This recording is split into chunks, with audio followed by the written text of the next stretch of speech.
In my last video, I painted on hardboard with watercolor. And I also have a canvas that I prepared with absorbent ground, and I figured I would do a watercolor painting on that too.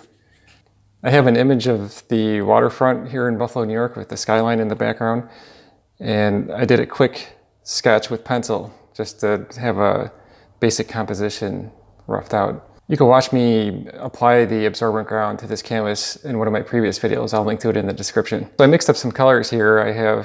This is quinacridone gold mixed with a little bit of quinacridone magenta. This is cerulean blue, and then this over here is ultramarine blue mixed with quinacridone magenta to make a purple. I did a couple studies, very quick studies in my sketchbook with like what colors I'd like to use. In my last video, I mentioned that you don't want to go too heavy with the water because this is not as absorbent as paper. I'm just adding more magenta. I want to warm this up a bit. Don't want the sky too dark, so I'll add some water.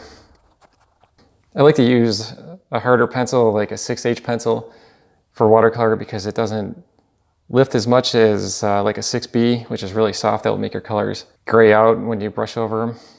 So as this shifts more towards the water, I'm going to add more purple in certain areas. I want some of that warm color in the water too, because it's a reflection of the sky. So really I'm just establishing like the middle tones. I kind of like how the purple makes this a little bit more neutral. And I think that it might help to have some cerulean blue in the water. So I see it in the photograph. Maybe even some of that in the sky.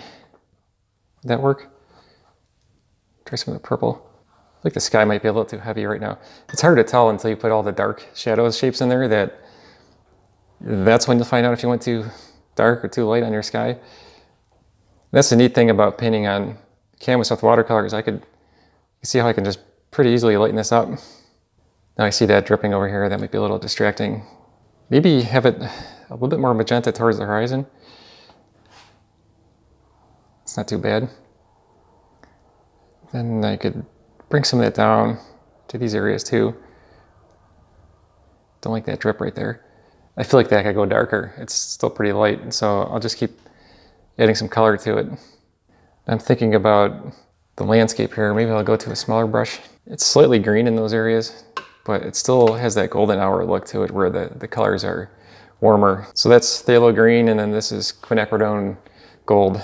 Don't want to get too fussy in the stage. I'm just trying to put in some of the basic shapes, some darker areas, a little bit more purple. I feel like that sky needs to go darker.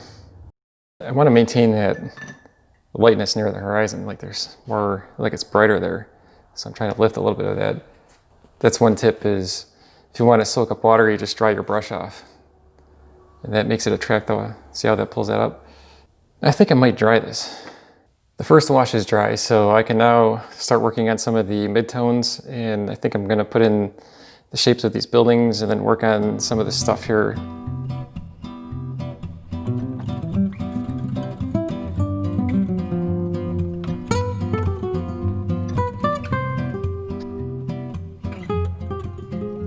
Now I think maybe I'll let those areas dry. This is already starting to bleed down here, which I didn't plan on having happen, but I could probably just lift it a little bit. I think that actually improved it.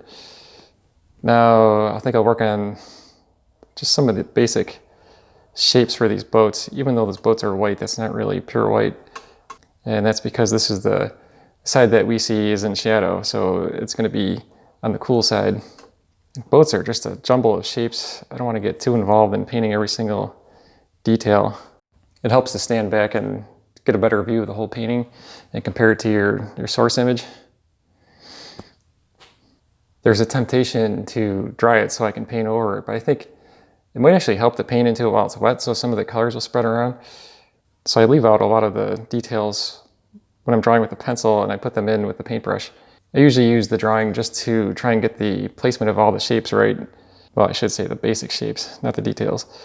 The other thing about painting boats is they have bright colors, and I'm seeing this red tarp or fabric material. So if I'm doing that, I might as well put in some of the brighter blue. And even in these areas, I'd like to vary the color, put a little purple in here, just to give it some depth.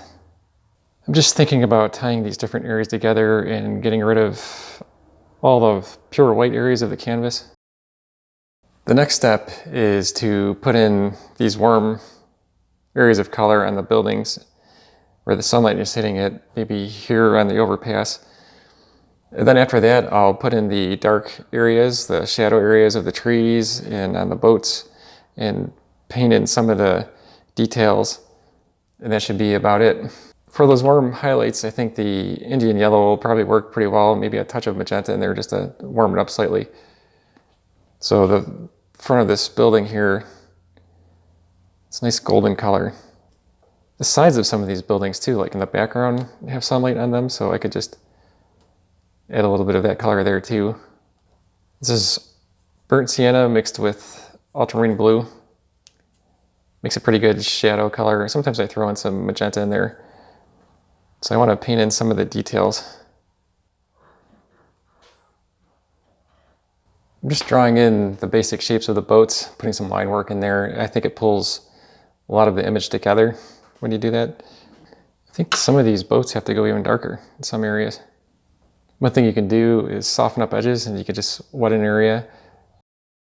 This water is probably too light, so maybe a touch of phthalo to brighten it up slightly. I'm just thinking about what needs to get darker, and then I also have to put in some white highlights at the end, so I have to keep all that in mind as I'm working on it. There's like a few details I want to put in. Now the tricky part is painting these boat masts. You only have one shot to get this right, especially if it goes into the sky. So I usually use like a straight edge to help guide my brush, or you just paint real quick. It also helps if you move the canvas to whatever angle you need it to be at. Sometimes I like to make these things a little fuzzy so they're not so obvious. You can also take a rag to it and lighten it, which I think helps. This is titanium white. I use it instead of whitewash. Golden says it's less likely to crack. So I want to put it in these bright areas on the boats, make them stand out a little bit more. I'll take some of this warm color and mix it in with my titanium white, just so it's not so stark in some areas. I think I could paint in some these posts.